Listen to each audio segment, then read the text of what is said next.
means mute Derek. No! Mute Ha, Derek. you're muted. Mother? There's nothing you can do to stop him. Mother of God. Mother of God. Wait, so did I mute editing Derek? Mm-hmm. He muted editing Derek. He is going to have some vengeance on you like you would not Dude. believe. It's gonna be fine. Me and Yeah, editing it's Derek fine. it's fine. Yeah.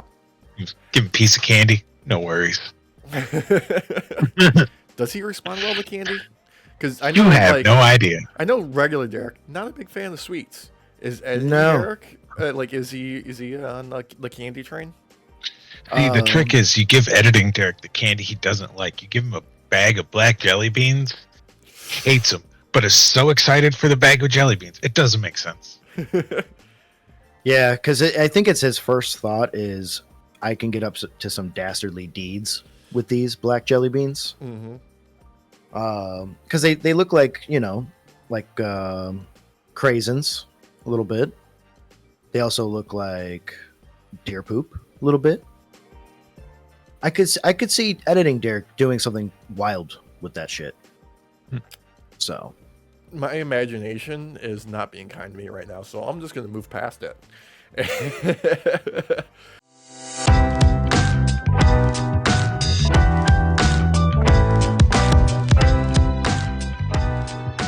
We're back.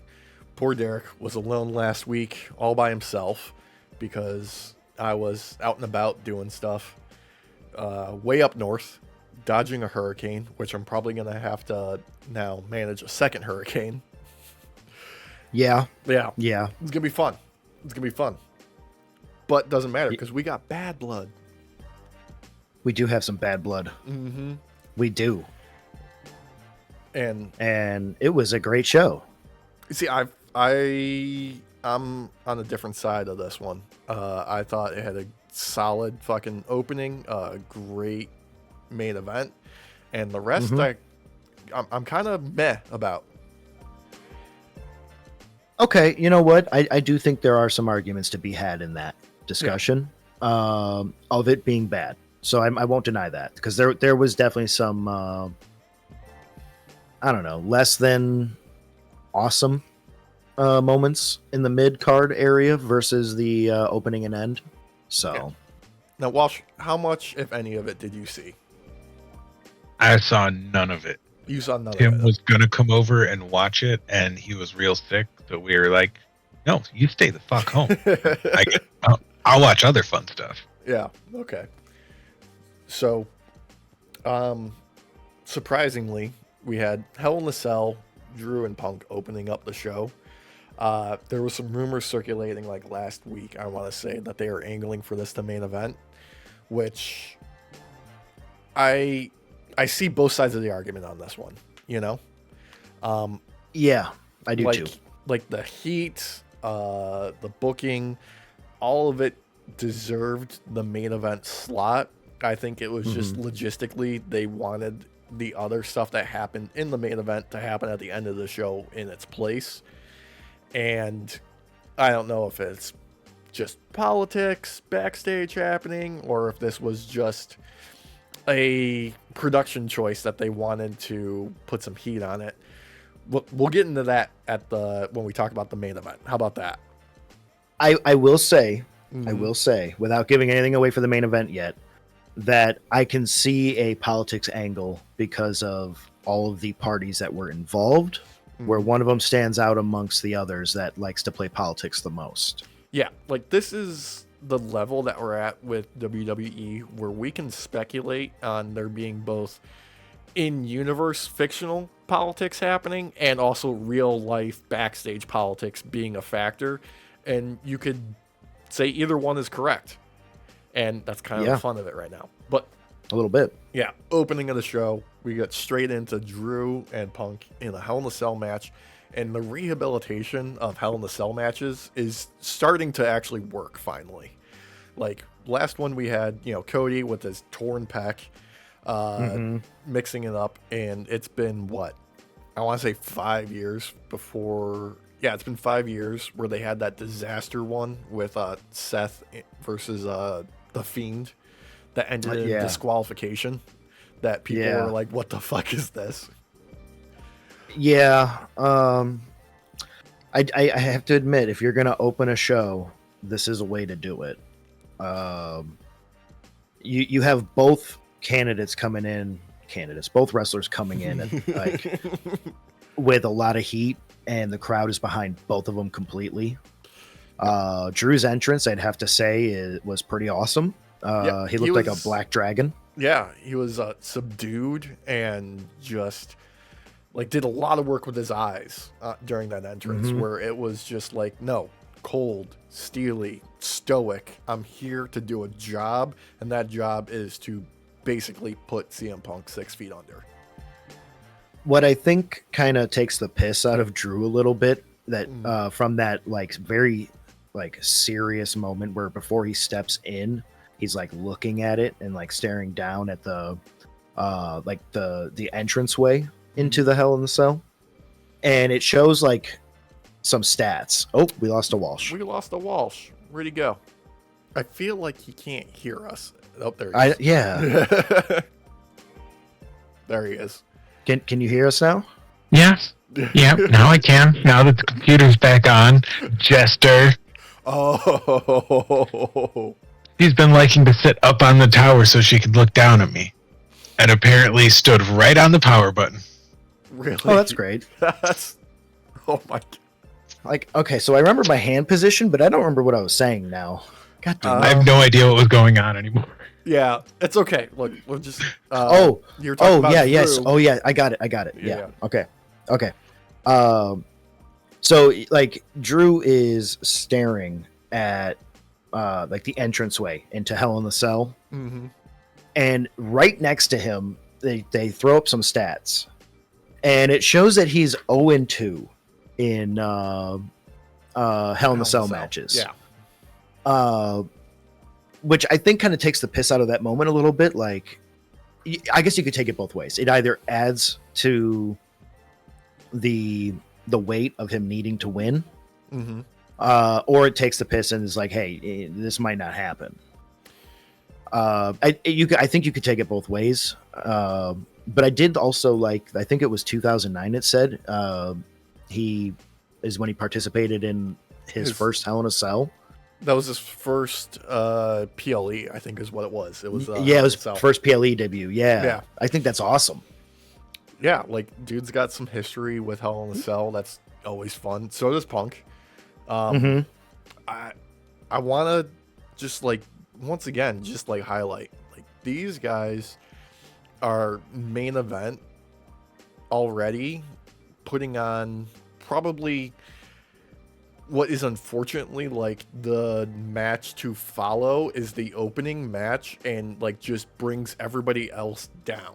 You know, like, so you start up here, like, yeah, it's so hard to like follow that, and like they open the show with it. I am one of those that personally believes this should have been the main event. Yeah. I think I'm also a proponent of the idea that politics played a major role in this being the opener instead of the closer, because of people involved, like I said earlier, with the actual main event. I'm not happy with that. I think this was a way to close it out, because this was an amazing match. Like, I think with the weight that was on both of these guys' shoulders, and it wasn't even about a belt, and people care this much. It's about a bracelet and about honor and respect. It's just about hate, dude. It's about dude, hate. That's what it's really about. Well, that too, yeah. But like, this is wrestling, man. Like, we have no belt on the line, but people care more about this match than most anything else. Like, this should have been the main event. Yeah, like so the main event, I understand why it was the main event, because you have Cody, you have Roman, and like those are your big money draws, so to speak, of what you want the face of the company to be. And you know, you're the guy who, you know, it's the guy they used to call Roman Reigns. I'd call him back to that fucking promo because that was money.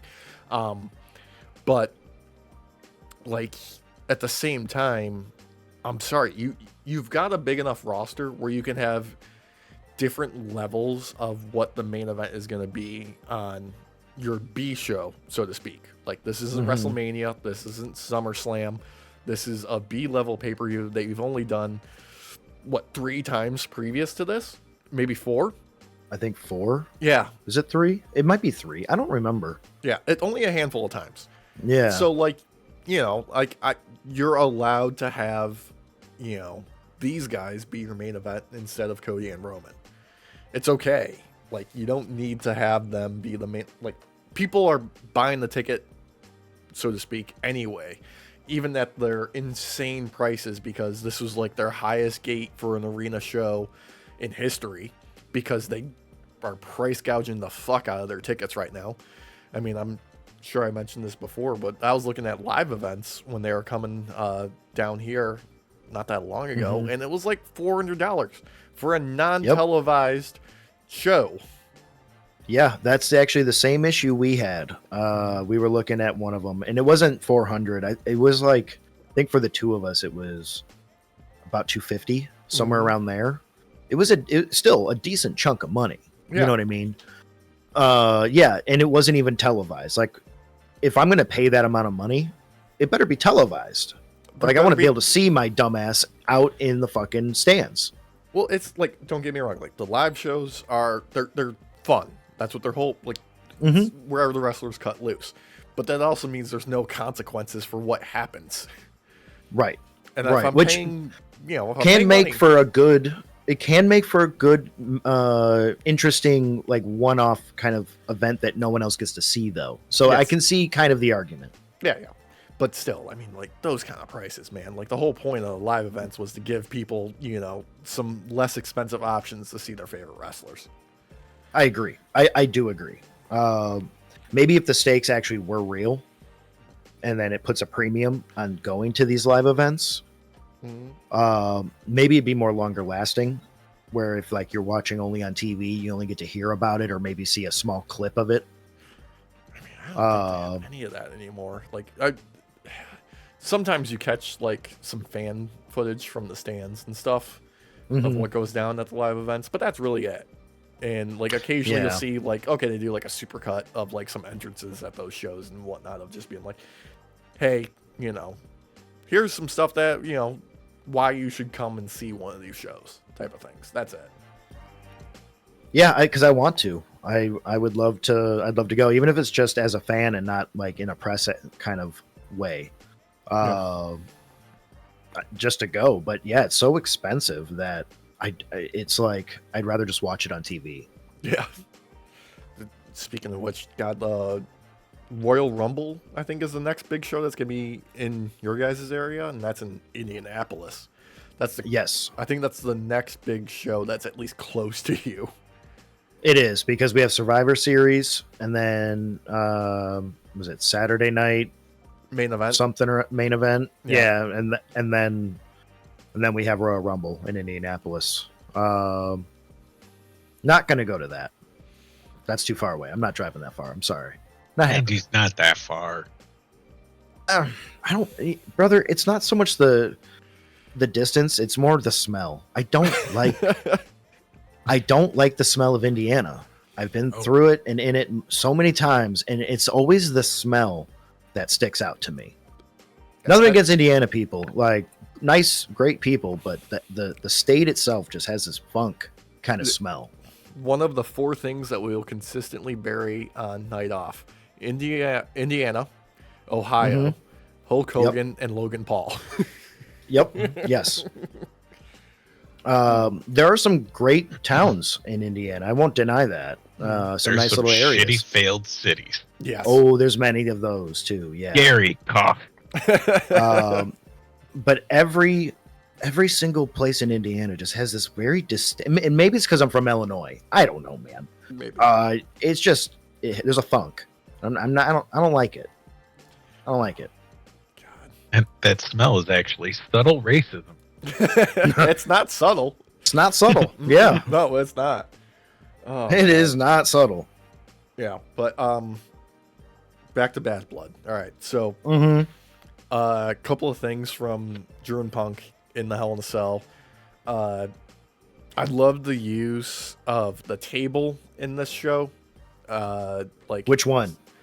the unconventional use of like the twofold things that happened. Okay, number one, Okay, Drew okay. ripping off the legs of the Mhm. table, and then also taking bumps on the upside down table that was laying on there. The legs are still collapsed. I liked that use of a table in the show. I was worried the entire time that one of them was going to slam onto the part where it already had been ripped off because there was still a couple brackets and stuff that were there. The whole time I'm thinking like someone's going to get impaled on this thing. Yeah. Someone's going to legitimately get impaled on this thing. And the only one that came close was Punk's foot. It kind of bounced off it a little bit, but it wasn't a hard landing. Yeah. But yeah, dude, I liked it too, especially the use of the leg. That was pretty crazy. When Punk stabbed down with it, I was real worried about him missing. He didn't miss, but it looked close. They had a couple of really great moments that were just like these spots, like they didn't look too constructed. They looked like they were designed around, okay, this is obviously intentional what we're doing, but we're making it look like a happy accident. Like they did such a great job of Drew going for that Claymore and Punk moving at the last second where Drew landed back first on the steel steps. Yeah, that was I was gonna perfectly timed. Go ahead. So I do have a question about that though, because I was gonna bring this same moment up, and I'm glad you did. Do you think he was supposed to land on the corner of it like he did, or do you think he was actually more meant to land flat on it? Because I have to assume he was meant to land flat and accidentally hit the corner. It's entirely probable. I mean, let's face it. There's always the factor of just like, okay, sometimes gravity is just gonna, beat you down, and sometimes you're gonna slip, and sometimes you're gonna go a little bit too far or not far enough, and you just work with what you get. Yeah, great moment though. I loved it. But I have to say, if it wasn't on purpose to keep injuring his back more, it was a great moment to add to it, because prior to that moment, they had gone through the table. Yeah. The one on the outside of the ring. After a little back and forth action. Yeah, the suplex from the ropes on the outside to even farther on the outside. Yeah. Yeah, it was awesome. Yeah. The way they landed, you could tell that tickled a little bit. I'm not going to sit here and say it was like a major bump or nothing, but with the way that Drew landed and ended up sliding down, I would not doubt there was at least a little bit of a crunch on his two discs, his lower spine, because when he was getting up and moving around, he might have exaggerated, don't get me wrong, but he was at least moving around in a way where I have done the same exact thing when just putting on a fucking sock. Oh, dude. When I've thrown my back out. And the selling of him hauling, like trying to pick up the steel steps. Yep. And just being like, yep, no, that was believable. Like that's that post 30, like, ooh, I shouldn't have done that. Stand. If I was a 20-something-year-old man, I don't know if I would have had that be so believable, because I wouldn't have experienced it so badly. Also, if I hadn't thrown my back out for the first time in my 20s, let's also put that there. But yeah, like I was like, oh my God, that's exactly how I would be. Like if I've picked up a jug of milk and I was like, oh my God, that's too much. And I was like, nope, I'll leave that there. We'll do that later. We'll just do that later. Yeah, that was me. Like, just like, I don't know what it was. I think I just like woke up and just like stretched the wrong way before I was fully awake, and just like everything here at like the base of my skull down to like the middle of like just below my shoulder blades, I want to say, just seized up. Ooh, and was like, I've done that. It's like, no, you don't get to move like a person anymore. You are now moving like Frankenstein's monster. Is it one thing I will recommend is you like two fingers and like put down actual pressure and like slowly slide them down, because you might have strained your muscle there. and it'll help. Definitely did. It'll help with inflammation. It's gonna hurt like a bitch, but you'll start be able to turn your head more easier again. So Yeah, no, I did hot shower, icy hot, did ice pack, all that good shit, just so I can, move without my chest hurting for some reason, because that's what happens too. you can also punch it until it's numb, and then you can turn Or your head pass out. Yeah, that works too. That too. Yeah, that too. That's a good one. Just sleep it off. That's usually my go-to for everything. It's like, oh, I'm not feeling good, sleep it off. Had too much to drink, sleep it off. Broke your leg, sleep it off. Got a inch and a half wrench into your skull. Sleep it off. Sleep it off. Just Break sleep a it couple off. fingers. Sleep it off. Sleep it off. God, how great was that subversion though with Drew and the bag that you think is going to be tax, and then it ends up being the beads of a friendship bracelet. I literally said out loud, how fantastical is Drew McIntyre? He had a bag of holding. The beads, I literally said bag of holding out loud before he dumped it out. I had no idea what was in this. Yeah. But the beads just kept coming out, man. There was more beads than there should have been in that size bag. I swear to God. Beautiful moment though, honestly. That snide look on his face before he revealed what it was amazing. I loved it. Yeah. Especially with the blood. My God. Yeah. The amount of blood that Drew had, this is where the Crimson Mask trope comes into play from JR, but that was legitimately his entire face just blood covered. And they had to literally bring out towels. I loved the push of the towel initially, where the ref goes to towel him off, and he's like, "No, get that out of here! I'm in the middle of something." Oh man. When he's laying down on the ground and the ref just comes up, he's like, "Here you go, little guy. Here you go. Let me just get that off your eyes there." All right. I'm just going to throw in hey, it was a great match, but I've got it running in the background so I can kind of see what's going on. Whose toolbox was that? And why do they have 6 adjustable wrenches the exact same size? That's Jeff's, actually. He's one of the guys that builds the ring every time they move from spot to spot. And he has multiple wrenches because they all need the same wrench and do it all at the same time. Yeah. For the steel cage that is the Hell in a Cell, they really need to tighten down all the bolts on there once it's You know what? I'll tell them right now. That many adjustable wrenches, you could buy one impact and the socket you need and have that done in a third the time. Well, no, they have to do it all at the same time, so it's equally tightened at the same time. So you would need 4 impacts. Okay, this is So, this is a $1 billion company. They could afford that many impacts. This is a $1 billion family-owned company. Thank you. Yeah. They take on the big dogs. All right, this is family-owned. It's not anymore. That's an absolute lie. Don't believe me, audience. No. This is actually a publicly traded company. So, yeah, they can afford Impact. Yeah, in kayfabe. Wait, though. so you, if you have enough money, you can just buy WWE? Yeah. Yeah. Dude, well, a stake in it. Yeah. Yeah. All right, let's get the GoFundMe going. I mean, TKO. Don't actually right don't. There, we can do something there. We need 51%. No. That's all you need. Okay, legitimately though, if you have money to spend, please, donate to the people that have been affected by the most recent hurricane and probably the next one. The next few. And the next ones and the other major disasters, the consistent wildfires in Canada and California, which apparently only in places with sea. Colorado, Oregon. Watch out. Oregon. Nope. As everyone knows, all wildfires go around Oregon. They never go in.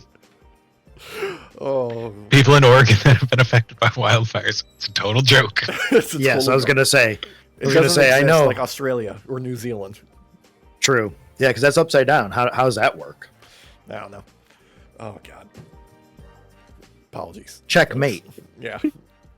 No, I'm just kidding. I'm just kidding. Here at the Night Off, we don't subscribe to a non-New Zealand, non-Australia world. We know they're there. Yeah, we know they're there. We know they're there. In the fiction books. Greenland, though. That's made up. That's made up. Yeah. I went there, full of ice. Those crafty Vikings. But I have to ask, though. Yeah. The blood. I know we talked about this earlier, you and I, before we started things, so we already kind of have a baseline of what we've been talking about, but like I want to bring it up again though. If these were blood capsules, they were huge fucking capsules, and I don't think they were capsules. I know you're going to say something that will obviously prove it's not. But fucking hell, was there a lot of blood? Yeah. This was more blood than you expect to see in a WWE show at this stage. But from what I understand, no, Drew legitimately needed staples to take care of those wounds that happened. I don't know if they were self-inflicted by him bleeding. There's a rumor circulating that it was the toolbox itself that split him open. I was gonna say, because I think in the middle of it, it's kind of was it convexed? It's sticking out slightly, like almost like a diamond pattern.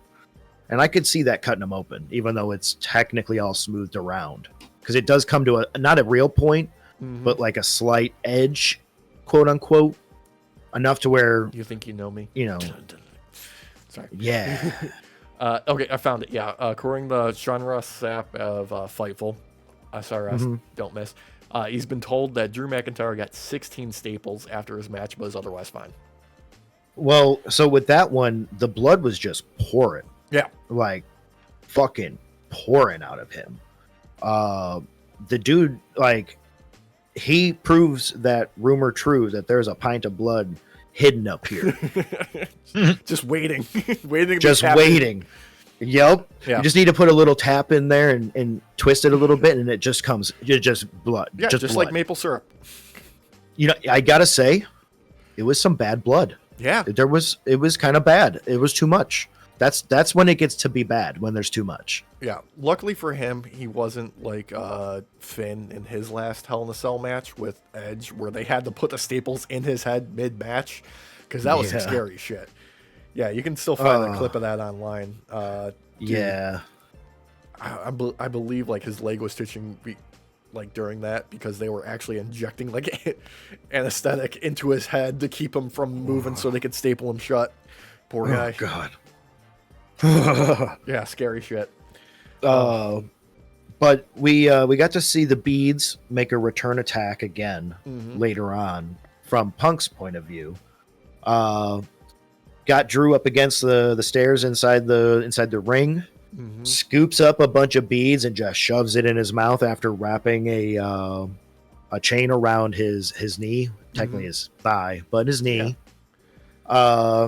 which was awesome. I loved that moment.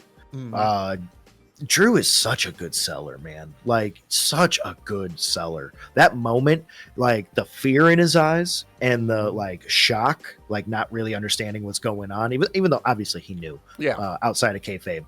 But dude, he's the top of his game, man. Seriously. Yeah, like this is where the questions start to formulate on what happens next with Drew and Punk.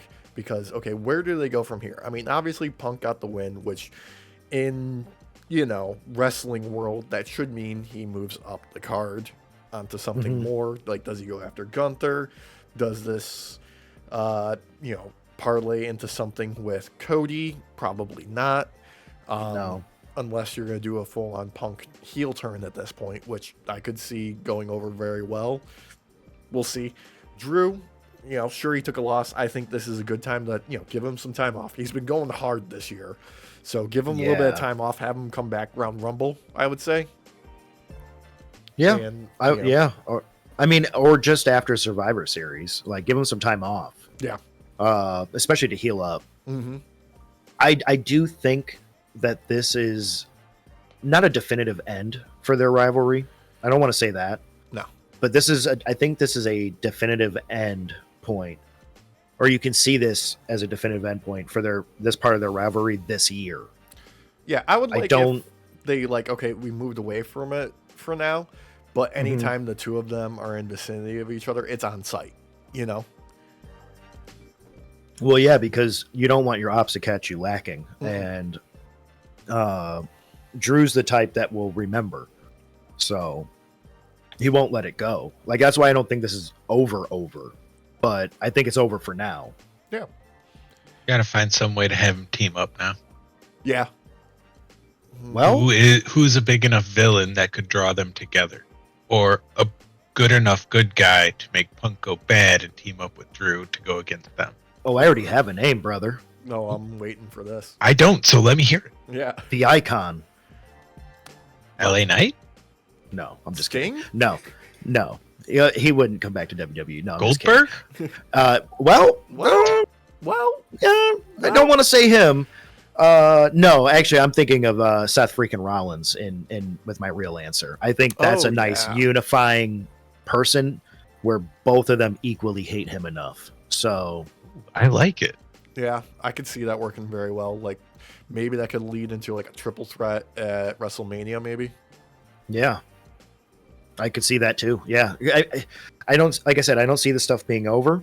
Because Seth is, he's freaking Rollins, and I think it's a unifier in a sense where they could theoretically team up. Where it's more like, let's just get him out of here so we can face off again. Yeah, probably. But I think that would be the way to kind of ease back into their rivalry again. So, yeah. Yeah, I'd like to see where it goes for this. Yeah, no, I'm all on board for that. I like that. What do you give this match? This match, like out of 5, I'd give it like a 4.5. Okay. The only thing that was keeping it from like going to that next level is they didn't do enough with the actual like cage itself. Mm-hmm. I agree. I wanted to see that utilized a little bit more in both like the finish and like throughout the match. You can't have everyone jumping off the top of the cage, Alex. Okay. They don't need to do that necessarily. They don't need to necessarily do that, but I do like to see a couple more bumps, like of getting thrown into the cage itself. Some utilization of like climbing it or something like that. Like, even if they're still inside it, like they don't have to break out of it.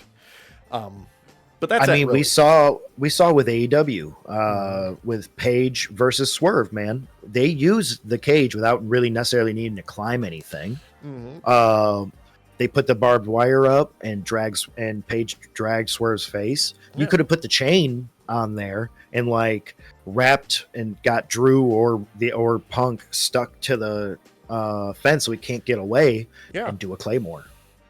Something like that. Oh, dude, Claymore through the Hell in a Cell. Yeah, through the cell. Bro. That would have been amazing.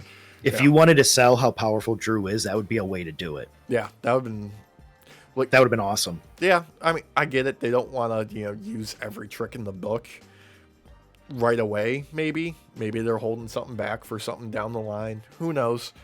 But I like this idea of the Hell in a Cell no longer being like its own pay-per-view and like we're just going to force every feud to be in the cell, and instead it's getting busted out only for like specific, feuds.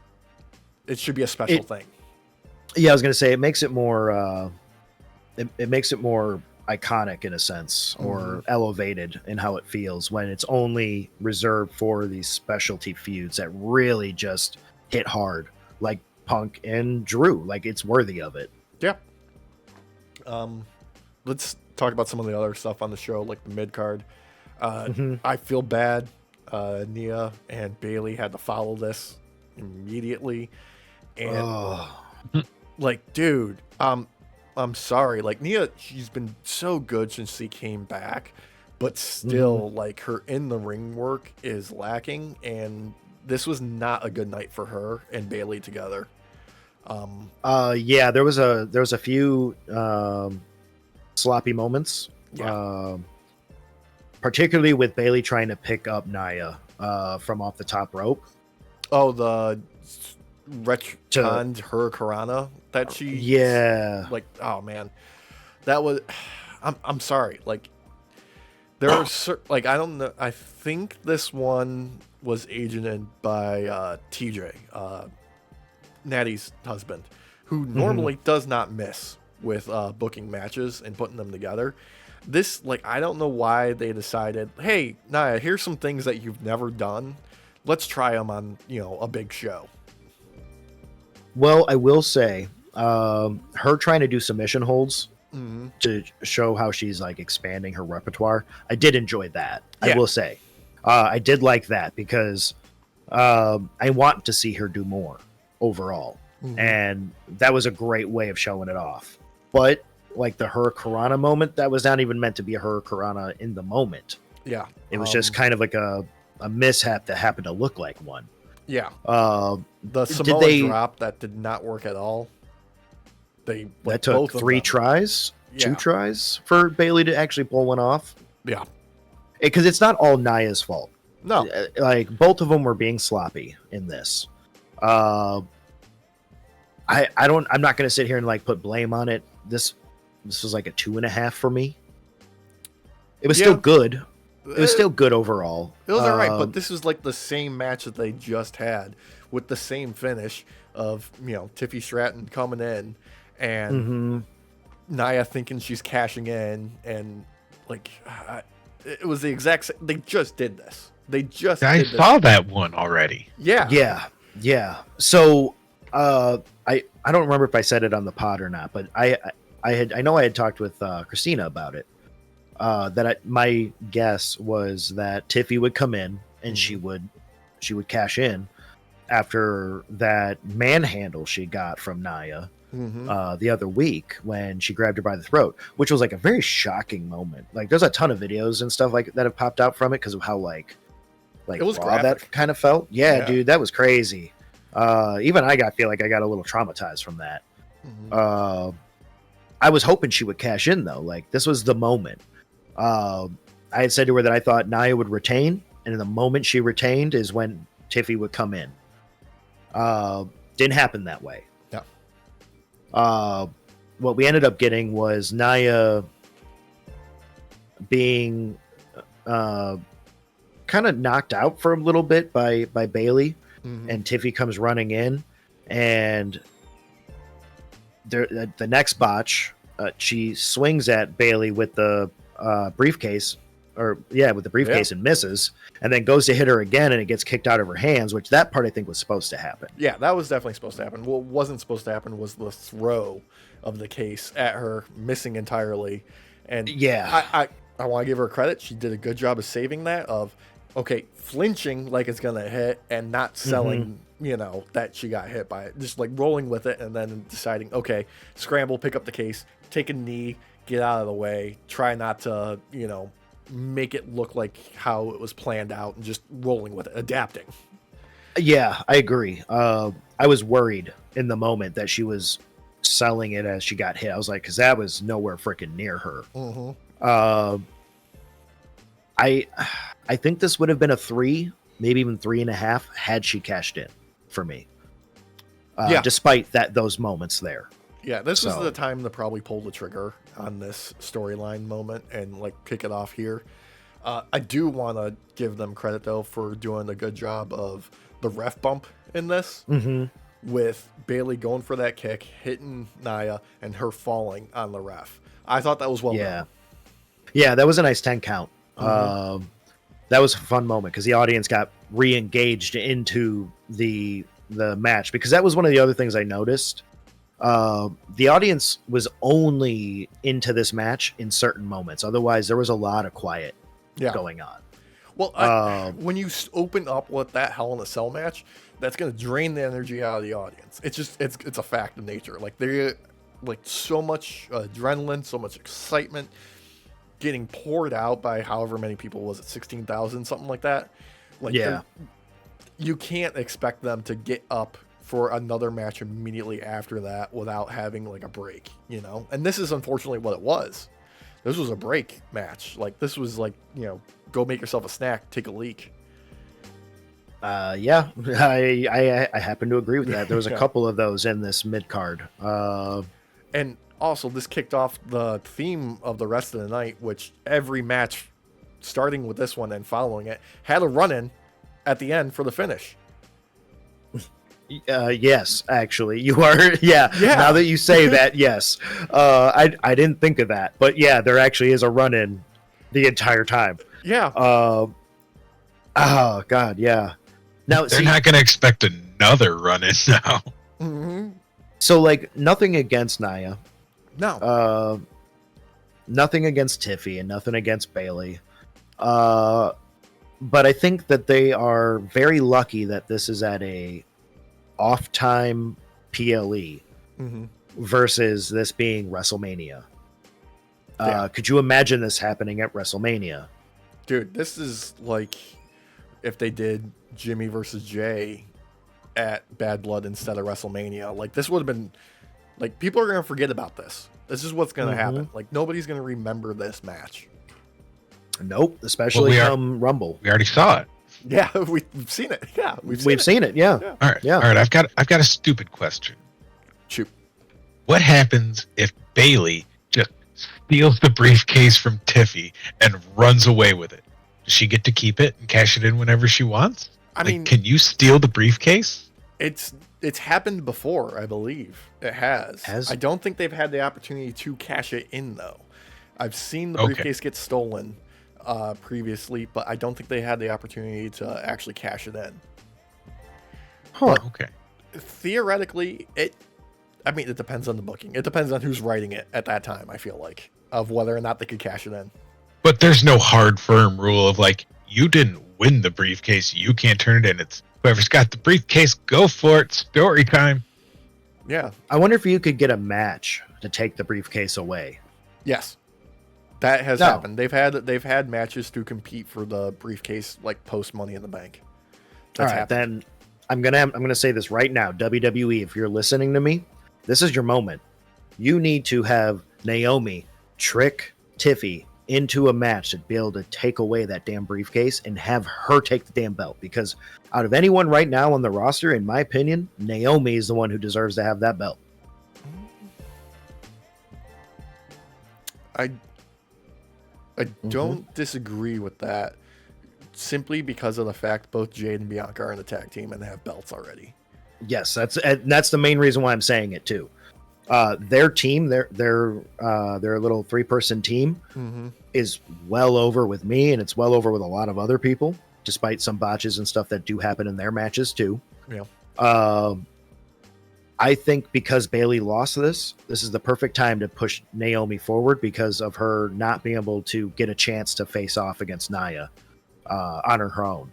She had to do the tag team match. So I think this is a great moment. Have her take that and then have her cash in randomly, like on a SmackDown. You know what I would book? I would book that happening and Nia being there, like, to support Tiffy on, like, the outside of the ring, and have her take a bump that takes her out during the finish. Naomi gets the briefcase, cashes it in immediately, pin, like 1, 2, 3 right there. Do it all in the same night. A double win. Yeah. I love it. Yeah, like what they did with Drew. Yeah. I would love it. Yeah, I would love that. Yo, you're cooking, brother. You are cooking. Yeah, I love that idea. Yep. Holy shit, that would have been a way, like, they need to do it. WWE, if you're listening, you can have it, but all I request is that in the background of one of these shots where you set this up, you have it say "Night Off." Okay. You're You're alluding to something that I've been gestating for a little bit here. I'm going to throw it in here now. I was going to wait till the end of the show, but I'm putting out a new promotion for us for the Night Shift crew, where if you are at a televised wrestling show, either WWE, AEW, even TNA, if you're at a show and you bring a Night Off poster, banner, whatever, and it is on screen, you gotta send us an email with a screenshot of it to our nightoffpod@gmail.com or tag us on socials at nightoffpod. And you do that, and I will send you the friends and family discount to our store. Yo. Yeah. Nice. I'm doing that that is instituted right now. Wow. Okay. Yeah. I need to put a disclaimer on that. Bonus points from Derek if it is somehow video game related still, like video game / wrestling. Like we saw the Night Off crew do it better on 2K24 or something like that. Yeah. Or if you have like a fantastic like diss against us, I would love to see that too. Yeah, please. And yeah, I'll always give us those. It has to be at least tangentially Night Off related. That's all I'm asking for here. Like, it can't be just like a random fucking like video game poster that you tag us in. It's got to be at least tangentially related. It can be shitting on editing, Derek. It could be shitting on me. It could be shitting on our terrible defenses in 1v1 me, bro, and how I shit the bed multiple times in Marvel Snap.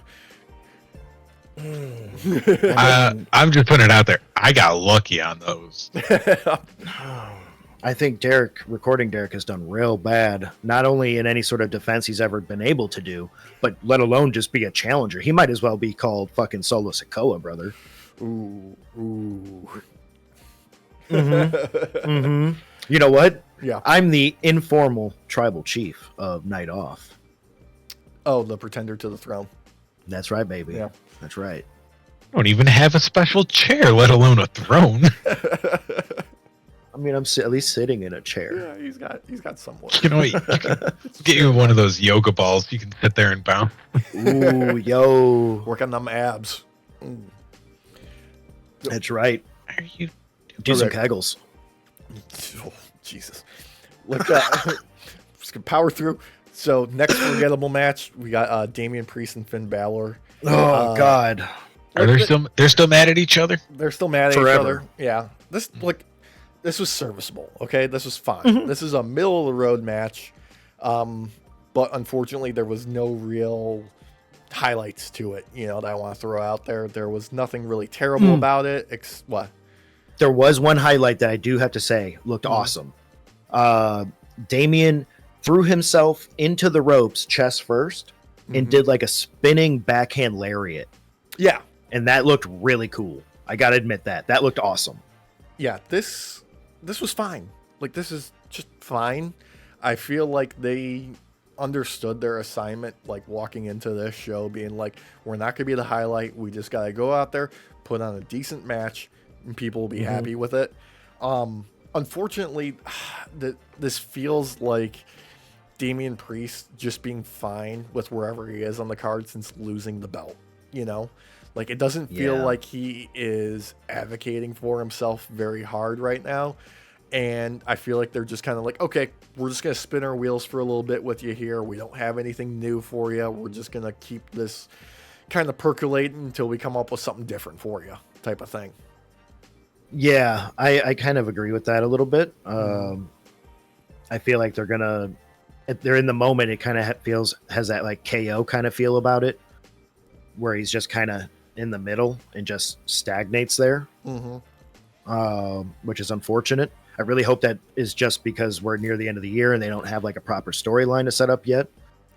But who knows? Maybe after Bad Blood, because of the other match that went on too, maybe this will be over by Survivor Series, where they can move on to a better storyline from there. Maybe. I mean, for right now, keep them paired with Rhea and just like do the Terror Twins, because like her aura combined with him is elevating him to where he should be, and they're over with the crowd. Like, keep those two together as smart baby faces, and I think they're fine. Keep them as like that till you have something new for him. But right now, don't do this. Like, give him a little bit more, and don't let him fall by the wayside. I don't want him forgotten about at this stage, because I feel like there's still so much you can do with a guy like Damian Priest. He's got a great look. He's got a great voice. He can do impressive stuff in the ring for a guy his size that I think you can still make a lot of money with. He has the aura about him where you could easily have him be a face, but he's like an anti-hero. Yeah. They need to sell hard on that, in my opinion. Because Rhea already is that way. She's been that way for a long time. A lot of people view her more as a face. And she's not really a baby face. She's more of like that anti-hero kind of type where Yeah. she'll do what she needs to get it done. But on the spectrum, she technically does align more on the face side. Yeah, I mean, she's a face just because the crowd's gonna cheer for her because she's impressive as fuck and can do damn near everything in the ring that she needs to do, and she's got Riz. She got Riz. Oh yeah, you know what? Saying it right now, if there was going to be a new rivalry to start up that I think would work out really well long term and would help elevate Priest more, pair him up against Drew McIntyre. Yeah, they're both big enough guys where they can do these heavy moves against each other and sell their strengths. Both of them are great on the microphone. Damien's only been getting better over time. And that's good long-term booking because Priest cashed in on Drew and took his belt away. That's the other. Yep, thank you, because that was the other thing I was going to bring up was Priest cashed in on him. So why not have Drew focus his attention on Damien for a little while and try and even the score a little bit, or maybe tip the scales back towards him. So, 100% agree. I think that's. I do have to say though. This match would have been a 3.5 star instead of a 3 star, in which what I'm giving it, if Finn Balor didn't put that stupid Eye of Ra makeup on. Because that's what that was, right? Like that was some Eye of Ra shit. Because I was like, what the? That was his Finn Balor logo that he's doing now. It looks like an Eye of Ra, and I don't like it. Nothing against the Eye of Ra. That shit can look cool. Didn't look cool on him though. I didn't like it. At the same time, Finn, look, dude, it's okay. You've been wrestling for how many years? You can have a goddamn carb once in a while. Dude. Yeah. There was one other highlight I have to say on Finn's behalf. Yeah. Actually, now that because I do like Finn Balor a lot. I like his style. He did a reversal of I think it was a choke slam that Damien was going for, and was able to spin around Damien like 3 times, it felt like, before he turned it into a what's that drop? Well, head drop. When he tried to do a DDT? Yeah. It was awesome. The dude's got moves, man. Like, let him show it off. And I think he'd be better paired going up against somebody else than Damien at this point, personally. I think it's just because they've oversaturated that. Like they've turned to that well too many times, too frequently in the past couple of months, ever since SummerSlam. But like, I think Finn Balor is one of those guys that you can count on to go out there, be number one, safe and professional, and give people, pretty much what they want out of a match. Like, he's reliable to a fault. Like, I have never seen Finn phone in a match, Yeah. Except maybe for that one where they did the Demon versus Roman and he got like a second health bar and he flopped around like a fish. I forgot about that. Yeah, that was embarrassing. I forgot about that. I will say Finn is one of those that's really good at selling. He knows how to take a bump, man. Yeah. No, that's usually a big thing for me. So no, he's money. God, they'll find something for him to do. But here's the thing. Okay, the only other match I was excited about on this card, legitimately, was Liv versus Rhea, because Dom was going to be in that shark cage, and this, it was fine for a little bit, and then it turned into a goddamn wet fart. Yeah. So would you say you have some judgment on this day? I have so much judgment on this day. So, okay, number one. Has it made your blood bad? It's turned putrid. It's so bad. I don't even know how to break this down, so to speak, because it was such a goddamn fumble so hard at the end for this finish. Because, okay, right off the bat, I gotta say, I loved the spot with Dominic falling out of the cage and being suspended like a piñata by his ankle and hanging there. I loved that. That looked great. That looked like it wasn't supposed to happen, but it did happen exactly how they intended it to be. He was fine. He didn't get hurt, and it looked dangerous. Well, I don't know about the not getting hurt part, because you said he looked like a pinata. Motherfucker was a pinata, brother. Yeah. Was a pinata. There's some candy came out when Rhea got to him. I saw some Smarties come out of him. I saw those, like, I mean, unfortunately, you know, it's a Halloween themed birthday, so there was some fucking candy corn that popped up in there. Yeah. Those stupid, like, styrofoam looking fucking peanut candies that taste like fucking peanuts. chalk. Mm-hmm. Yeah. Dude, okay. So that's what this match was. It was a shitty pinata. Like, that's where it fell apart for me. Because what does Rhea do in that moment? She asks the ref if it's okay for her to take a minute break to go beat Dominic with a kendo stick at that moment, instead of just pinning Liv right there in this moment. Like, and then going to beat him up. Yeah. Because you don't even have to ask the ref at that point. You can just go do it. No one's going to stop you. The match is over. You can't get disqualified. There can't, like, whatever. Go do it then. Instead, no. She takes a moment, grabs a kendo stick, and starts beating on Dominic. And then, for some reason, the ref goes on the outside. Raquel Rodriguez makes her return in that terrible looking outfit and gets the whole thing disqualified, yet for some reason still brings Rhea back into the center of the ring, fucking choke slams her, and then throws Liv on top to get the pin. Even though the bell's already rung, the match is over, it's disqualified. And the ref, like, what was he doing? He was acting like an NPC, pretending like he didn't see anything, but it was right in front of his face, and he still called for the DQ. Like, the whole thing fell apart. Fucking fell apart. This was definitely the low point of Bad Blood, and I feel really bad about it, because we got to watch Dom get his fucking ass beat with a kendo stick upside down. It was hilarious. It was great. That was the best part of the night, or not best part of the night, best part of the match. I'm not going to say night. I'm going to take that right back. Taking that right back. Yeah, taking it all the way back. But it was very satisfying to watch, and I don't know, man.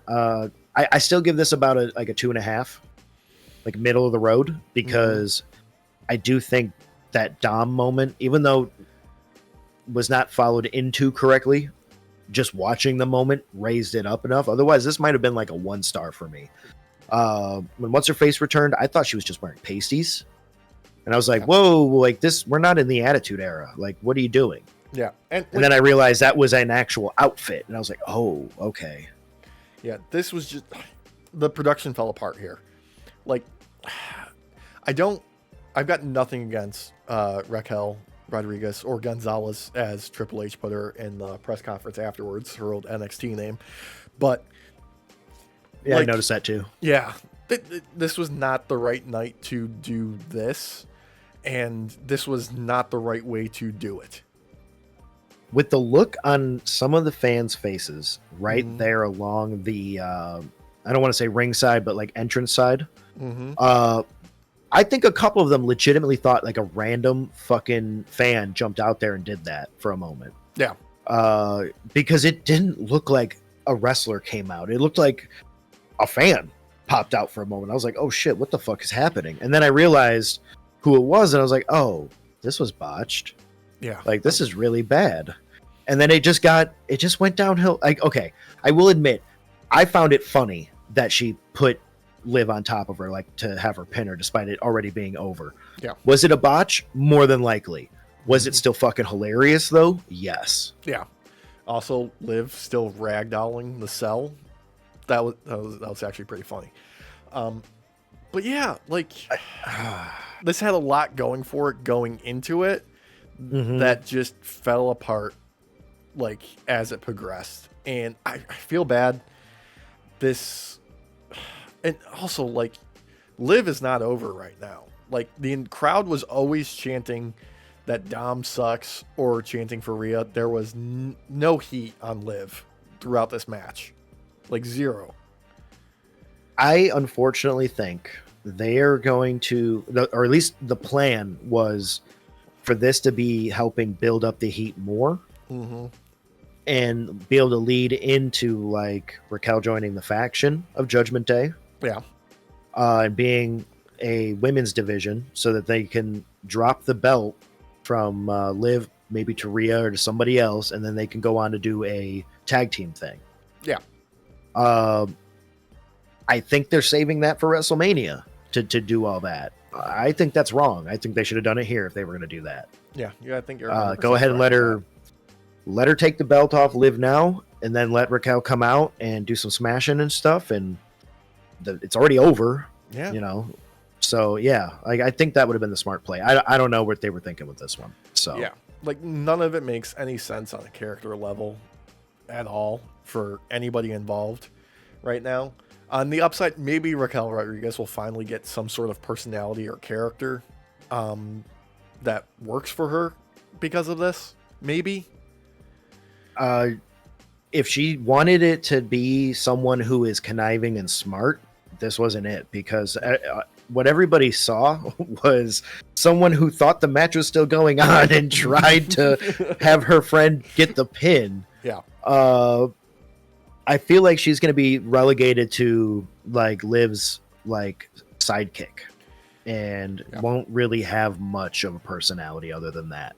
I mean, and that's bad. It's going to be rough. I mean, hopefully it's better than her previous thing of just smiling and flexing her somewhat existent back muscles. I mean, if this was a way for her to come back in and then to maybe betray Liv to take the belt before WrestleMania, I could see that working. But I would want to see that belt drop at Survivor Series at the latest. So maybe we'll see. And I feel bad on top of this because this isn't how you bring somebody like Raquel Rodriguez back as a heel, because like people know what she's been through with her. Was it the massive cellular whatever? That was just fucking up her body and her skin and all that kind of shit. Like that leads to bringing back somebody as a face. That's just what you would do in this instance. And it fucking fell flatter than fucking roadkill. What I think would have worked better is have her come back as a face and help Rhea. Yeah. And betray Liv. That makes sense. That would have been nice too. That would have been great. At least it would have been like a it's still, the whole thing would have been wonky, but I think the puzzle pieces would have fit a little better. It would have been more interesting. Yeah. Okay. Before we get to the main event, the other things that we should probably talk about in the show, the fucking Saudi Arabia deal, once again rearing its ugly head in time for Crown Jewel. And what do we get? A goddamn overpriced championship belt that doesn't mean a goddamn thing. Well, yeah, like how Saudi Arabia wants it. Yeah. Oh my god. Like the crowd hated this. The second Saudi Arabia got name dropped, the boos were fucking loud, and they turned down that volume on that crowd mic like you wouldn't believe. That's the one they superimposed cheering, right? Mm-hmm. Yeah, that's what I thought so. Yeah. Yeah, I don't think this is gonna go well. No. I think a lot of people are not going to tune into this one on purpose. I mean, we don't have a time for when it's going to be on air, but historically, Saudi Arabia usually is like somewhere between noon and like 2:00 Eastern time when they start on a weekend or on a Thursday sometimes. So we'll see. I mean, fuck, this might be one that we entirely skip and just, talk about some highlights if anything consequential happens at the show. I mean, it's going to be on Peacock, so I'll have the ability to watch it. Whether or not I do is a different story. I just, I'm not happy with this one happening again. I think it's a waste of time. Yeah, it's a waste of time. Just like Gunther calling out Bill Goldberg in the audience. Thank you. What a segue. Yeah. So kayfabe aside, I do believe this was done to more honor Bret Hart and say, like, Bill Goldberg, you're nothing. Yeah. I think it was a double entendre, though, because I think it was also a way to sell Goldberg having a potentiality of coming back. Are they going to bring him back at Crown Jewel again? I believe so, yeah. Face from the last time he was there? Dude, when I saw him, when I saw him in the stands, in the crowd, I was like, oh god, they're gonna try and sell him coming back. It's happening. Mm-hmm. And sure as shit, he has to act like a badass and comes out. And the only reason, honestly, I think he tried to look like a badass so much is because he was trying to show off for Killer Mike, his date. Yeah. But when you're on a first date, you have to show off. Yeah. I get it. Like, you got to go out there, you got to act mean and tough, show like you are the big dog on scene.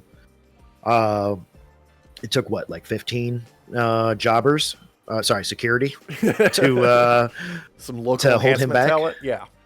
Yeah. Yeah. This was probably also like another gateway to try and get his son Gage in WWE involved in some point in the future. Again. I agree with that too. That was my other thing was, why do you bring your kid on a first date?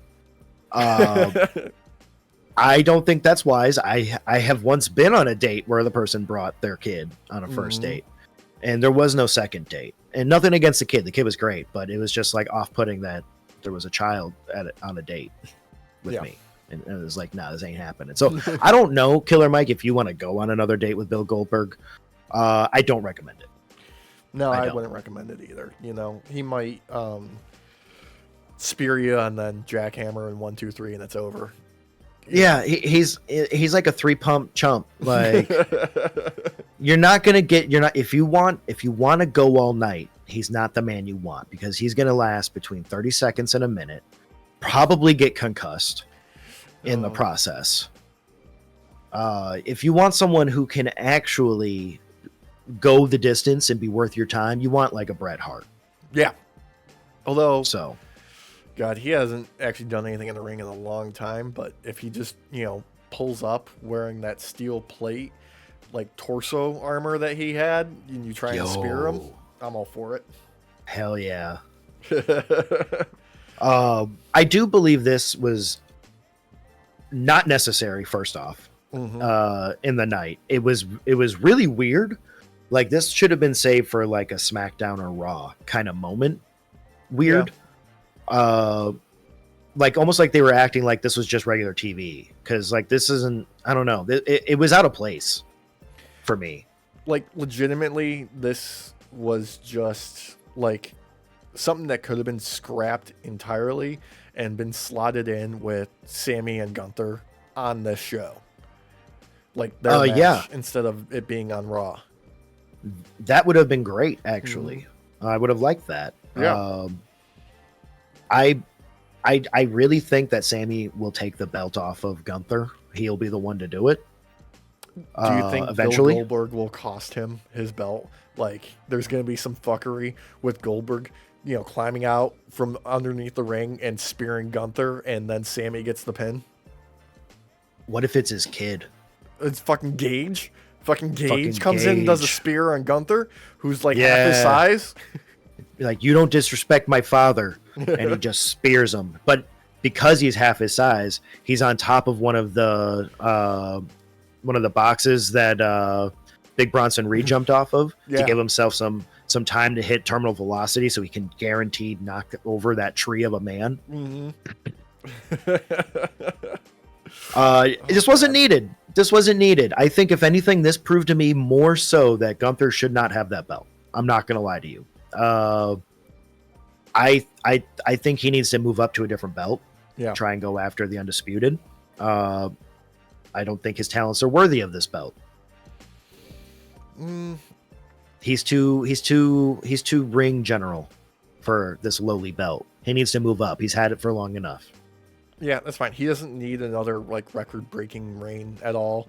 And then I gotta say, like, I feel sorry for all of us who are in the prayer circle expecting a women's mid-card title announcement here, and instead we got this fucking gaudy fucking piece of shit belt. Yeah. It was so close. Yeah. You're, like, I fucking talk about subverting your expectations. Yeah, they kind of went Joker 2 with this one, where we got a deconstruction of wrestling in the mid-card, where we got to see how WWE the musical would be. which led into actual real music being played by real people in the moment. For the main card. That is a great segue to the main card. My God. Okay, so we got Solo and Jacob coming out together, looking like a unit, and all that. Mm-hmm. I can't say I'm surprised that Cody came out next, because they want to, once again, push Roman. And rightfully so, he's finally in a position where it makes sense. I liked the idea of the marching band doing Cody's music. I don't think it was executed the best, if I'm putting it lightly. Did they get a junior high band? No, the Arkansas University marching band, the ones that went viral recently for playing his music. Yeah. Sounds way better in the viral video, I will admit. I didn't know. I'm not going to lie to you, boys. I thought they were doing Roman's music initially. It wasn't until partway through where I then heard one of the like upper twings of notes being played, where I was like, oh, this is Cody's. Yeah, it took me a while to register what they were playing. Yeah. I was like, oh, they're fucking Roman's about to come out. And then I heard where it transitions from the chorus into the next bit, and I was like, oh, that's Cody. Okay. Yeah. I liked the idea of it. It just, they didn't have it set up correctly. It didn't work right. It just didn't work, unfortunately. I liked the thought behind it. I liked the inclusion of the idea of it. Like their heart was in the right place with this, I'll say. How about that? Roman's was better. And they were just pretending to play. Except for the drums. The drums was legit. That was legit. Yeah. So I gotta say, I kind of wonder if part of this was kayfabe. Where we couldn't fully understand the other because they wanted to promote Roman more. And his is a little bit easier to understand as well when it's done in a marching band form. This very much gave me Cody Rhodes, the lowly Saiyan, like nobody, versus the prince of all fucking Saiyans, Roman fucking Reigns. That level of shit. That's kind of the vibe I got from this, is what they were going for. I don't think it was executed perfectly, though. No, I don't think it was executed perfectly, but I mean, they got the right feel, like they got the right emotion out of it. Cody, brother, I love you. Lose that stupid fucking helmet for your entrance. Oh my God, finally someone agrees with me on this. I fucking hate that thing. Dude, I fucking hate that thing. That thing annoys the fuck out of me. Like, it would work if, like, his entrance gear matched the size proportions of it, but he walks out there like he's JD fucking McDonough with a giant fucking head and looking like a Funko fucking Pop. Okay? It looks terrible. He looks like someone who was born with fetal alcohol syndrome. Oh my God. He kind of looks like Jack Skellington a little bit, with how disproportionate it is. Yeah.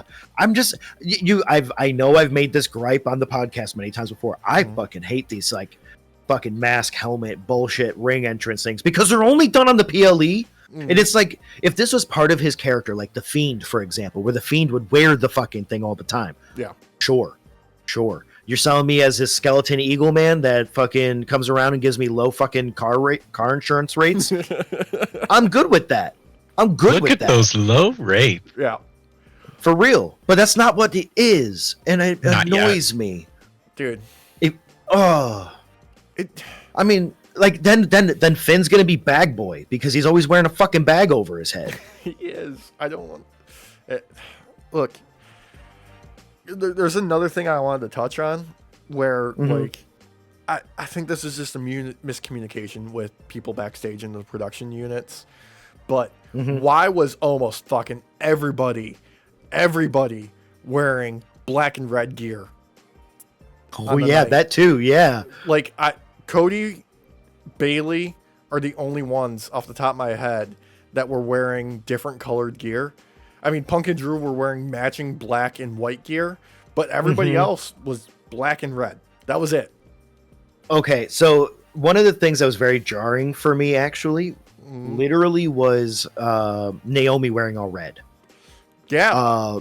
I'm not saying she has to wear black and green as like the main colors, but she's known for wearing a lot of colors. Yeah. And very vibrant tones. And the red was still very vibrant, but I don't know. It was weird. Like I wanted her to stand out next to Jade and the EST a little bit more. Just a little bit more. Like add some purple in there or even some green. But there was a lot of black and red. You were right. Yeah. There's a lot. Like just something that shows a little bit more communication of like, okay, here's how you differentiate between the two people in the ring right now. That's it. Not everybody. Like, God, I don't know if it was on purpose because it was Bad Blood and they're like, hey, let's do the show colors tonight, everybody. And everybody's like, yeah, let's do that. And then we all got very similar looking gear. Yeah. It's weird because like part of me wanted to say this was the Judgment Day show. Mm-hmm. But we also kind of had the Bloodline show with everybody wearing black and red. Yeah. It was weird. It was really weird, especially for this final match because there was a couple points where I wasn't directly watching and it was like in my periph. And I will admit, unless it was Cody facing off against someone, I had no idea who was who for a little bit. So there's enough difference with like as long as it's not Tama Tonga and Tonga Loa in the ring, I'm the Bloodline I'm good on, as far as like the new Bloodline, as far as like who's who, simply because like you can tell the difference between them very clearly, very obviously when they're not wearing their identical gear, and when they're moving, because fucking Tama Tonga and Tonga Loa, there is a huge gap in skills there, unfortunately. There is, yeah. Yeah. I mean, Jacob Fatu stands out just with his hair alone. Dude, how the fuck do you have dreads and them being dripping wet so much? I don't know. That is insane to me.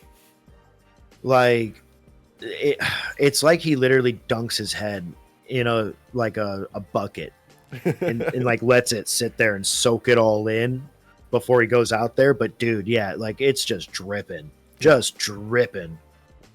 But like, we should talk about the match itself. Yeah, I was gonna say it was a good match. Yeah. I think this would have been a great opener. Technically, I think I would have preferred this as an opener overall. There's some events we'll get into here in a couple minutes that leads into exactly why I think it could never be an opener. Truly, yeah. The entire post match. Let's face it. Yeah, from the finish to the post match. Yeah. This was a great match, though. I think they really sold the idea that the Bloodline themselves are a bunch of like the Bloodline that it is right now. This pretender Bloodline is very much like thugs. They have to gang up on Cody to be able to overtake him. Yeah, and to get him malleable enough for Solo to then be able to actually look like he can do something. I think they sold Roman super well on this. Dude. I think Roman is like, this is peak Roman Reigns. Like, this is, you want some high notch fucking slams and spears and Superman punches. We got him at Bad Blood. Dude, he is legitimately like cementing his legacy right now. Because not only is he at the top of his game, like in the ring, he is doing all the little stuff so fucking good. Like going for like getting the hot tag in, the facial expressions, the little chitter chatter at the beginning about, him and Cody talking about who wants to go first, and like just his expressions, top of the fucking game. He looks in phenomenal fucking shape. He's never looked better. And everything he's doing, everything, like this is like they've pushed Roman to be a babyface down our throats for so long before this, and he has reached that level right now that they have always wanted him to be at, and he is just reaping the benefits. Like he is just pulling it in like you wouldn't believe. I've got to say that opening there with these two, when they were trying to decide who would fight first, had strong, and I mean strong, DBZ fucking Boo saga when fucking Goku and fucking Vegeta are deciding who's gonna fight Kid Buu first when they're on the fucking one planet. This was hilarious. This was perfect. This really sells the idea of these two not knowing how to work together. And like you can see both of their personalities are very dominant. Yeah. And Roman didn't really acquiesce technically in a sense. Like he wasn't like, oh yeah, go right ahead. It was more like, yeah, you know what? Go right ahead, brother. Let's see what happens to you. Yeah. Like it was great. I fucking loved it. Like I cannot put over just how much this worked for me. Like from the once we got past the entrances, it was firing on all fucking cylinders. This worked so well between like their chemistry in the ring, working as not quite a team, but also really working and gelling as the match progressed and finding their footing and being able to trust each other. Just put it over the moon.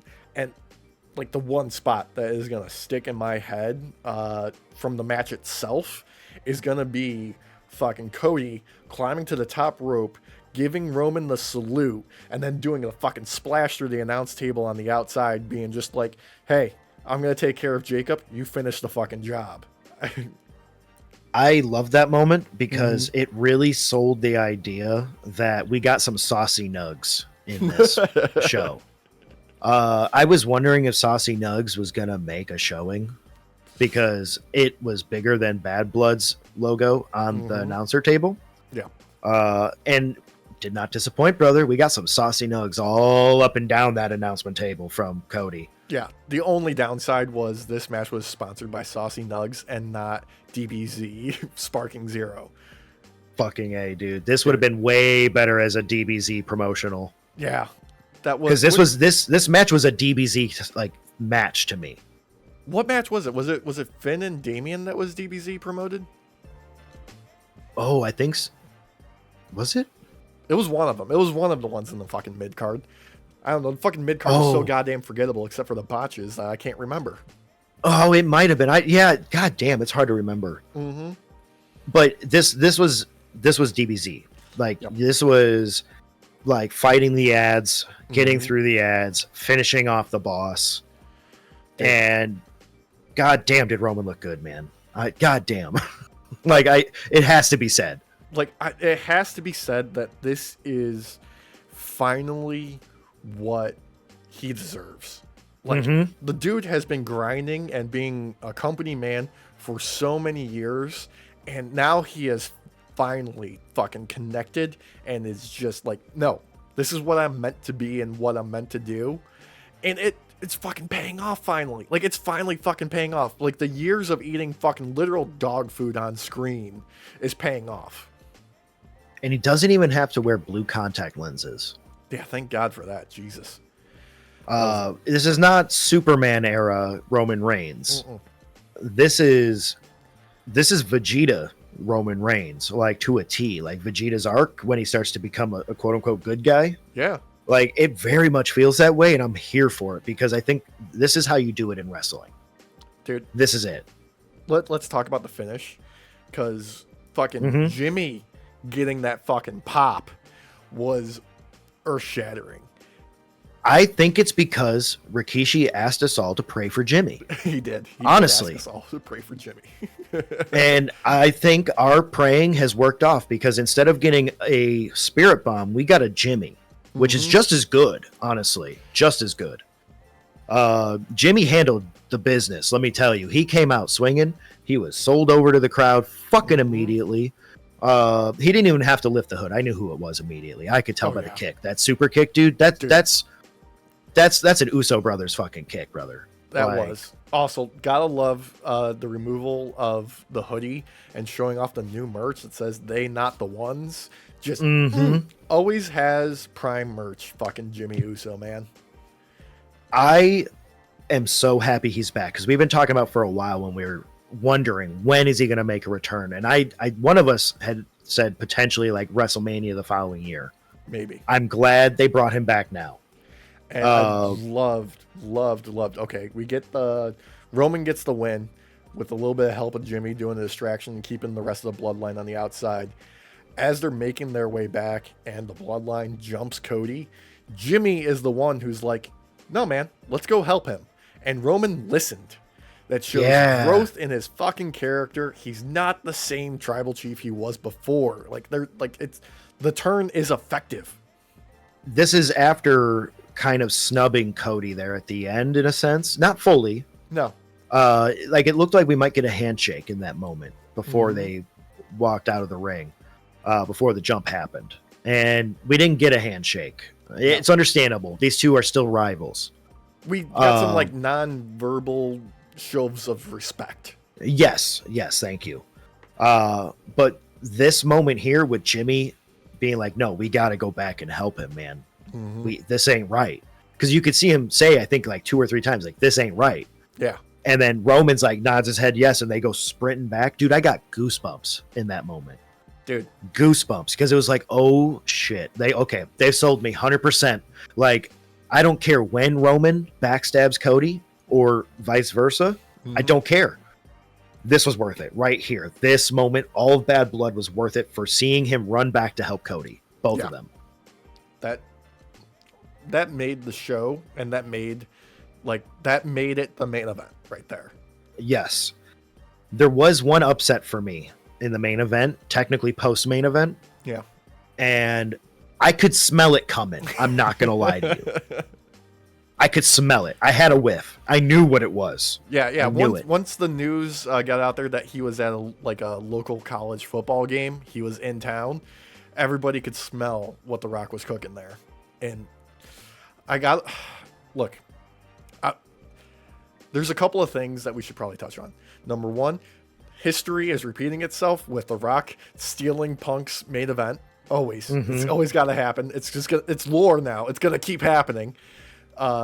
2, he's still walking around with the fucking People's Championship belt. Fucking love it. Love it. It's so dumb. It's so arrogant. It's so egotistical of The Rock in his final boss persona, walking around with a fucking belt that has his fucking logo on it for no reason. That was just gifted to him.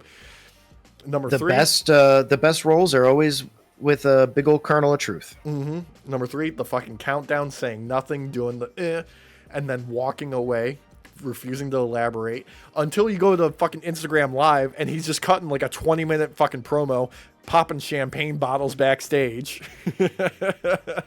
Yep. This is why I think this was the main event. Yeah. I think you still could have, despite the ending and how we got it pre-Rock, pre-Whiff, itself could be a main event thing. I also think it still could have been an opener at that point. But once The Rock walked out, I was like, well, there was no way this was ever going to open. There was no way. Because you were right. Him stealing CM Punk's main event spot is canon and now has repeated itself. And I think that's part of the reason why this happened was The Rock was like, oh, we doing it to him again, boys. Yeah. We doing it to him again. Wait, CM Punk's got a main event possibly? Hang on, I'm changing my schedule. I'll fly out there. Let's change this shit up. That's what it feels like. I love it. It's some petty shit, and I firmly believe that's part of the politicking that happened. That's yeah. It all stems back to that one day that The Rock tried to eat his In-N-Out burger, and CM Punk slapped him in the face and took it back. Never had a main event with The Rock there since. The Rock never had an In-N-Out burger since. Dude, also shout out to Punk at NXT last week, buying the entire crowd Illuminatis. Yeah. God, he's such a fucking baby face whenever he's in Chicago. He can't help himself. I mean, Bad Blood opened up with him talking to the crowd outside of the arena with a cup of coffee and just, chilling. I love that about Punk, man. Dude. He's in his fucking element, and he is just proving why he's the best in the world. God, that match. I gotta say, man, this one would have been a perfect for me had The Rock not walked out. Very much a Rock hater. I don't like the whiffs that I get from his cooking. But we'll have to wait and see what happens with that, because I think out of anyone to pair up Cody against for the next big bad, it's kind of got to be The Rock at this point, with how much it was sold to us in WrestleMania. Yeah, in the lead up. There's a lot of like permutations that can happen right now with The Rock and with the Bloodline, with Cody, with Roman, and I want to see it all. You know, this is what you want in your booking. You want to see, like, you want to be able to dream up all these different scenarios and see them happen. You know.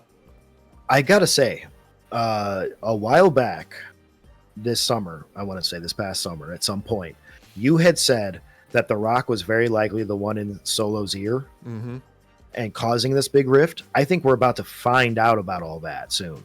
I think you were right, personally. Yep. I think Roman's going to realize here, or this moment here will be the look back for Roman, and him be like, oh shit, The Rock is actually my enemy. Yeah. Oh God, but I love it. Yeah, I love it. Like, opening, main event, fan-fucking-tastic. The rest of the show, whatever, fucking mid, just mid. You know. This was definitely, like, if you were playing 2K24, you got a good booking still at the end of the day, because you had a strong opening and a strong closing with a very forgettable big old giant bathroom break in the middle. Yeah. So, on the upside, at least it was earlier in the day. It didn't go past, fucking midnight like it usually does with these shows. But that's because they had UFC, was it 307 on the same night, and Michael Cole had to fucking squeeze a promo right in the end of the show at a mile a minute. mean, they had the replay up on Peacock before midnight. Like, that's how early it ended. Yeah. So for people to know, the replay was literally up before midnight. Normally it comes up long after midnight, like 5 a.m. or some shit. Yeah. So one last thing about the show that was a nice little touch. During the press conference, which was gracefully very short, with, you got it was Damian that was out there, and Liv, and then Triple H. The touch of Triple H coming out here and being like, yeah, sorry, Cody can't join us right now.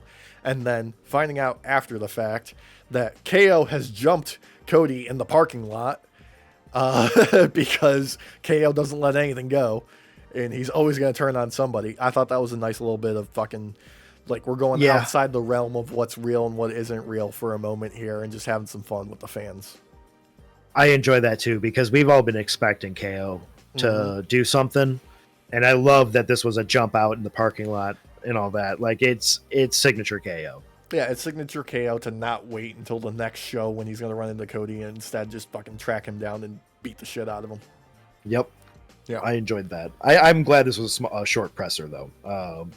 I didn't have it in me to watch it if it was going to be like 2.5, 3 hours long. So, but yeah, overall, like, there's like 2 matches you should watch on this show, and the rest you can fucking forget about it. We got Raw coming up. That should be interesting. This is gonna be the first one that's 2 hours. We'll see how that adjusts before the end of the year. The other fucking big news this week, though, AEW and Max coming together, fucking simulcasting with cable, with the library being thrown on the Max at the beginning of the new year. Fuck yes. This is what we've been waiting for with AEW. The only gripe I have is that the pay-per-views will not be free for Max subscribers. I wish it was, but it'll be discounted at least. We don't have a price point on it yet, so we don't. I don't want to make too many hopeful thoughts here, or just like if it's like $25, fuck yeah. Yeah, if it's gonna be like 50% off or more like that, I will take that in a heartbeat. I think what sells it more for me is the fact that we get the back catalog. That's the big one. So I know, me and you were talking about this like text messaging or whatever. But the fact that we're getting the back catalog after the new year, that's a big one, because there's a lot that I've missed and I would like to go back to very easily. So yeah, a lot of 2021 AEW to be rewatched. Yes. Yeah. Height of their fucking powers. My God, they were so good at that moment. They were never hotter. And then Punk. I think we're going to start seeing a rebound, though. I think we're starting. I think this moving to Max and everything is going to add some more legitimacy to this. Yeah. And have it really be the number 2 at the moment. Maybe one day overtake as number 1. I wouldn't go that far quite yet.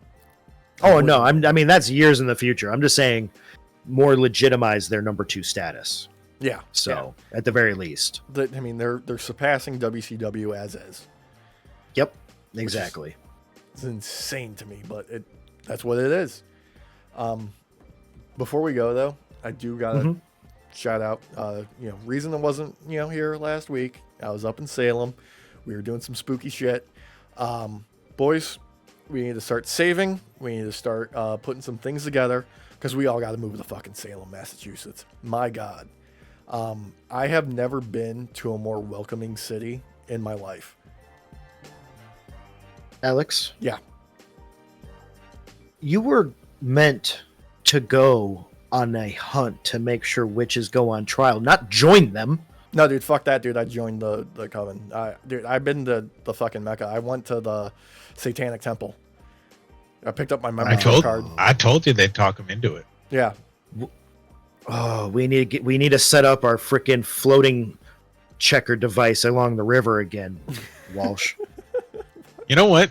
Screw it. I'm going with him. Yeah. All I want to learn how to cast Fireball. It takes 2 to handle the floaty checky device. I can handle a floaty checky device while hurling fireballs. It's true. Yeah. You're going to be in the device being checked if you're doing fireballs. Yeah. Which is the best spot to monitor it from. He's got a point. You know what? I'm going to call in one of my favors.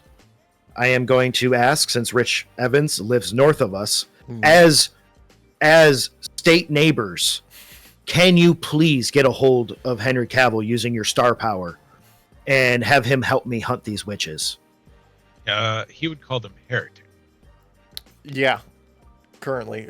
Previously, in his past life, he would just be banging them.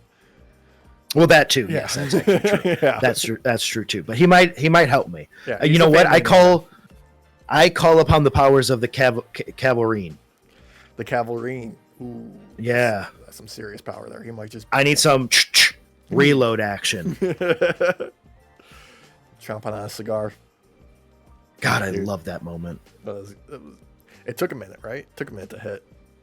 I came in my pants real hard. I mean, that's what you paid your money for, right? It was, and it was worth it. Let me tell you that, and the tiny Logan. Yeah. Like, it wasn't one of those, ooh, I'm touching myself tonight. It was, I've already come twice. Yeah. And then, like, the movie had just started at that point. You still had, like, a whole goon session to go. Dude, nothing but gooning after that. Like, just edging it out. Yeah. Like, it was worth it every second. Dude. And then some Bad Blood came out. And let me tell you, it started off, the Bad Blood that came out of me was great in the beginning. It sucked in the middle. But when it finally petered off at the end, man, it was amazing. Yeah, it was like a second coming. It was like a second coming. Yeah. But boys, it's officially spooky season, which means something else for us. We are coming up on our 1-year anniversary. We are. That's very true. So I'm going to put it out there. You can join in the comments. Coming up in a couple of weeks when we come up to our 1-year anniversary, we're going to do a special episode that might become just an annual thing. I want to do some highlights and lowlights of the year in wrestling and gaming. I want to talk like best matches, biggest surprises, biggest disappointments, biggest misses, all that kind of shit. I want to, drop some suggestions in the comments below. Hit us up on social media at nightoff pod and let us know like where you fall so far in the year. Coming up like mid-November is when we're going to do it. But yeah, I want to hear some voices from the community. I want to hear from the night shift on this. I would love it. I want to know what your favorite matches are. I want to know what your most memorable, but maybe not favorite matches, but most memorable, like maybe hilarious botches or whatever too. Like I want to see that shit. Oh yeah. Drop some links in there. Show us some highlights. I want to see it. Like, is your favorite moment when Raven tried to slam his little part of his desk down that he was sitting at when he was in that high school and it made a big loud squeak. Let me know down in the comments below because I love that moment. Yeah. It's a standout. Oh God, it's so good. I gave that one away for free. Pre 1 year anniversary, Alex. Yeah, you did. You did. Something else to look forward to is I'm going to be putting together some spooky merch for October, celebrating, and then I'm still gestating on some 1 year anniversary stuff that's going to be up for a limited time. So Ooh. that's something to look forward to. I'll tease that out more once we get some more cemented dates for it. But until then, Perfect. this has been your night off. Thank you so much for joining us, Night Shift. Remember, like, comment, share, subscribe, do all the engagement. We'll see you next time. Until then, let's say goodnight, boys. Good night, everybody. Buenas noches, Night Shift.